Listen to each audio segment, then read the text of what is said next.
Este contenido es una producción de More God Foundation. Suscríbete, síguenos y encuéntranos en todas nuestras redes sociales. Tengo gratos recuerdos de mi niñez, de cuando mi madre me leía las historias del Libro de Mormón.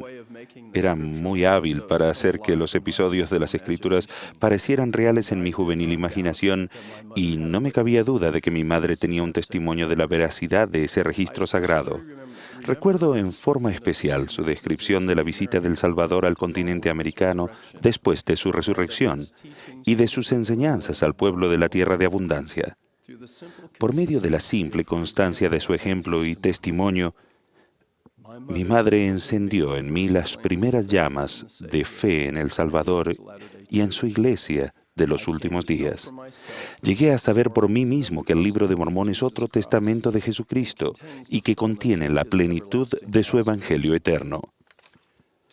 Hoy me gustaría examinar con ustedes uno de mis acontecimientos favoritos del Libro de Mormón, la aparición del Salvador al Nuevo Mundo, y analizar sus enseñanzas a la multitud acerca del poder santificador del Espíritu Santo. Ruego la guía del Espíritu, tanto para mí como para ustedes. Durante el ministerio del Salvador en el Nuevo Mundo, que duró 3 días, Él enseñó su doctrina, autorizó a sus discípulos para efectuar las ordenanzas del sacerdocio, sanó a los enfermos, oró por la gente y con ternura bendijo a los niños. Al acercarse el final del tiempo que el Salvador estaría con el pueblo, resumió en forma concisa los principios fundamentales de su Evangelio. Y este es mi mandamiento: arrepentíos todos vosotros, extremos de la tierra, y venid a mí, y sed bautizados en mi nombre, para que seáis santificados por la recepción del Espíritu Santo, a fin de que en el postrer día os presentéis ante mí sin mancha. Es esencial que comprendamos y apliquemos a nuestra vida los principios básicos que describió el Maestro en este pasaje de las Escrituras. El primero fue el arrepentimiento, entregar el corazón y la voluntad a Dios, abandonando el pecado. Al buscar y recibir en forma apropiada el don espiritual de la fe en el Redentor, recurrimos a los méritos, la misericordia y la gracia del Santo Mesías, y confiamos, por supuesto, en ello. El arrepentimiento es el dulce fruto que se recibe por la fe en el Salvador e implica volcarnos a Dios y alejarnos del pecado. A continuación, el Salvador resucitado explicó la importancia de venir a Él. La multitud se congregó en el templo y se les invitó en forma literal a venir al Salvador uno por uno y palpar las marcas de los clavos en las manos y en los pies del Maestro y meter las manos en su costado.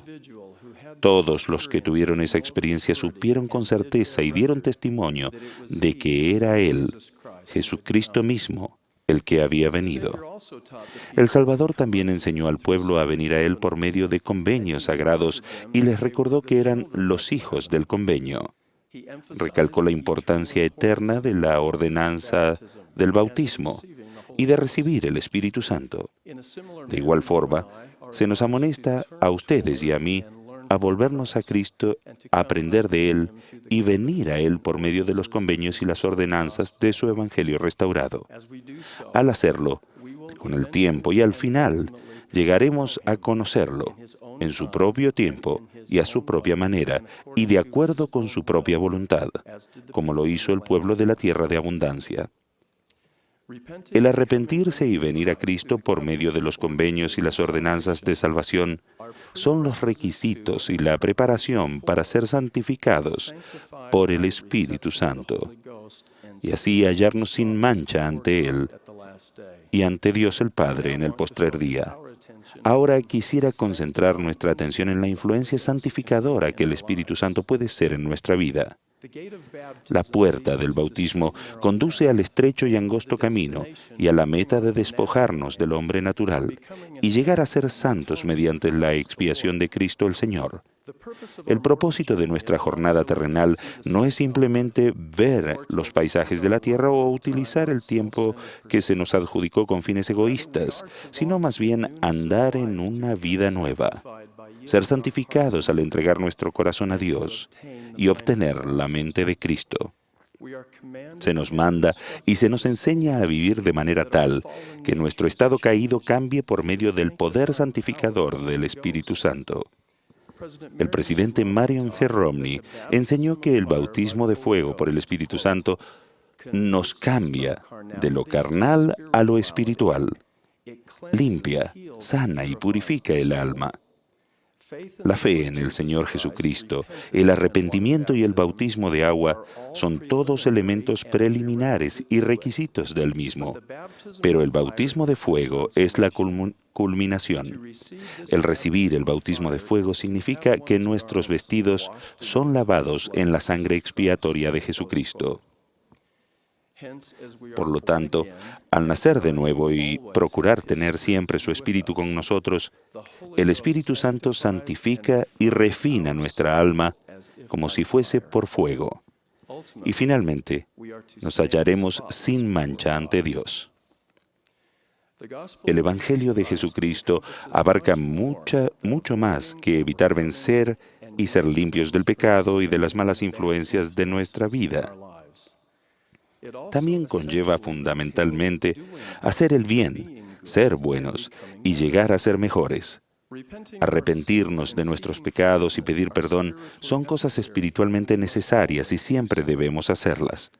Pero la remisión de los pecados no es ni el único ni el más importante propósito del Evangelio. El que nuestro corazón cambie por medio del Espíritu Santo al punto de ya no tener más disposición de obrar mal, sino de hacer lo bueno continuamente, como tenía el pueblo del rey Benjamín, es la responsabilidad que hemos aceptado bajo convenio. Este potente cambio no es solo el resultado de esforzarnos con más ahínco o de lograr mayor disciplina individual, más bien es la consecuencia de un cambio radical en nuestros deseos, motivos y naturaleza, que se logra por medio de la expiación de Cristo el Señor. Nuestro propósito espiritual es superar tanto el pecado como el deseo de pecar, tanto la mancha del pecado como su tiranía. A través de las edades, los profetas han recalcado los dos requisitos. 1, evitar y vencer el mal, y 2, hacer el bien y llegar a ser mejores. Consideremos la profunda pregunta que hizo el salmista. ¿Quién subirá al monte de Jehová? ¿Y quién estará en su lugar santo? El limpio de manos y puro de corazón, el que no ha elevado su alma a cosas vanas ni jurado con engaño. Hermanos y hermanas, es posible ser limpios de manos y no ser limpios de corazón. Tengan en cuenta que tanto las manos limpias como el corazón puro son necesarios para subir al monte de Jehová y estar en el lugar santo. Permítanme seguir con las manos que se limpian mediante el proceso de despojarnos del hombre natural y de vencer el pecado y las malas influencias de nuestra vida por medio de la expiación del Salvador. El corazón se purifica al recibir su poder fortalecedor para hacer el bien y llegar a ser mejores. Todos nuestros deseos dignos y buenas obras, aunque son muy necesarios, no producen manos limpias y un corazón puro. La expiación de Jesucristo es la que proporciona tanto el poder limpiador y redentor que nos ayuda a vencer el pecado, como el poder santificador y fortalecedor que nos ayuda a ser mejores de lo que seríamos si dependiésemos solo de nuestra fuerza. La expiación infinita es tanto para el pecador como para el santo que hay en cada uno de nosotros. En el Libro de Mormón encontramos las supremas enseñanzas del rey Benjamín en cuanto a la misión y a la expiación de Cristo. La simple doctrina que enseñó hizo que la gente cayera a tierra, porque el temor del Señor había venido sobre ellos y se habían visto a sí mismos en su propio estado carnal, aún menos que el polvo de la tierra. Y todos a una voz clamaron diciendo: «Oh, ten misericordia y aplica la sangre expiatoria de Cristo para que recibamos el perdón de nuestros pecados y sean purificados nuestros corazones. Porque creemos en Jesucristo, el Hijo de Dios, que creó el cielo y la tierra y todas las cosas, el cual bajará entre los hijos de los hombres. Una vez más, en este versículo encontramos la doble bendición del perdón del pecado, que sugiere manos limpias, y la transformación de nuestra naturaleza, lo que significa un corazón puro. Al terminar sus enseñanzas, el rey Benjamín reiteró la importancia de esos dos aspectos básicos del crecimiento espiritual. Y ahora bien, por causa de estas cosas que os he hablado, es decir, a fin de retener la remisión de vuestros pecados de día en día, para que andéis sin culpa ante Dios, quisiera que de vuestros bienes dieseis al pobre. Nuestro deseo sincero debería ser que fuésemos limpios de manos y puros de corazón, y tener ambos, la remisión de los pecados de día en día y andar sin culpa ante Dios. El solo ser limpios de manos no será suficiente cuando nos hallemos ante aquel que es puro y que, como cordero sin mancha y sin contaminación, libremente derramó su preciada sangre por nosotros. Algunos de los que oigan o lean este mensaje pensarán que durante su vida no obtendrán el progreso espiritual que describo. Tal vez pensemos que estas verdades se aplican a los demás, pero no a nosotros. En esta vida no alcanzaremos un estado de perfección, pero podemos y debemos seguir adelante con fe en Cristo por el estrecho y angosto camino y progresar en forma constante hacia nuestro destino eterno. El modelo del Señor para el progreso espiritual es línea por línea, precepto por precepto, un poco aquí y un poco allí. Las mejoras espirituales pequeñas, constantes y progresivas son los pasos que el Señor quiere que tomemos. El prepararnos para andar sin culpa ante Dios es uno de los propósitos principales de la vida terrenal, y la búsqueda de toda una vida no se obtiene como resultado de periodos esporádicos de intensa actividad espiritual. Testifico que el Salvador nos fortalecerá y nos ayudará a progresar en forma continua y metódica. El ejemplo del Libro de Mormón, de que muchísimos miembros de la Iglesia de la Antigüedad eran puros y sin mancha ante Dios, es una fuente de aliento y consuelo para mí. Me imagino que esos miembros de la Iglesia antigua eran hombres y mujeres comunes y corrientes como ustedes y yo.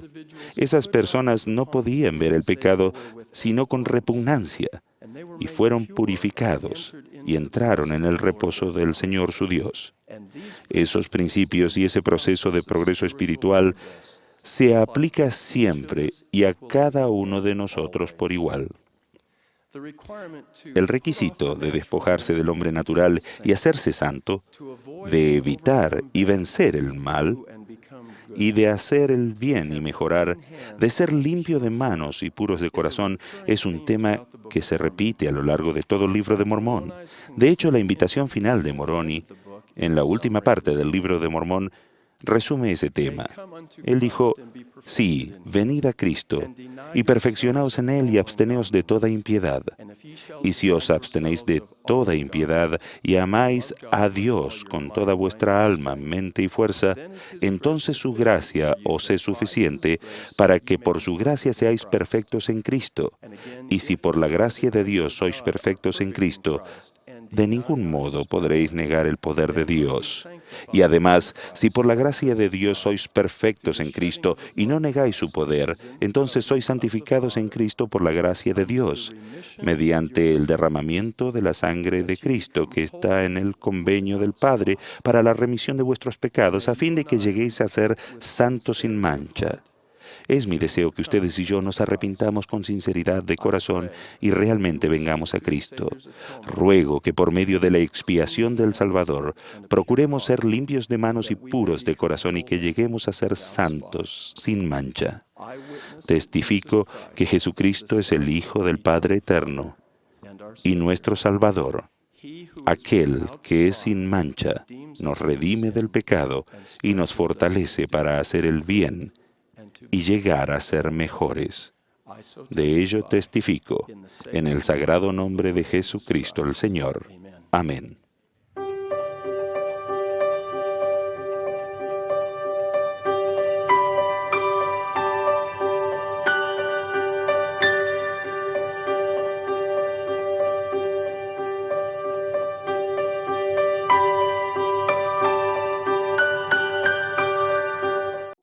Este contenido es una producción de Morgad Foundation.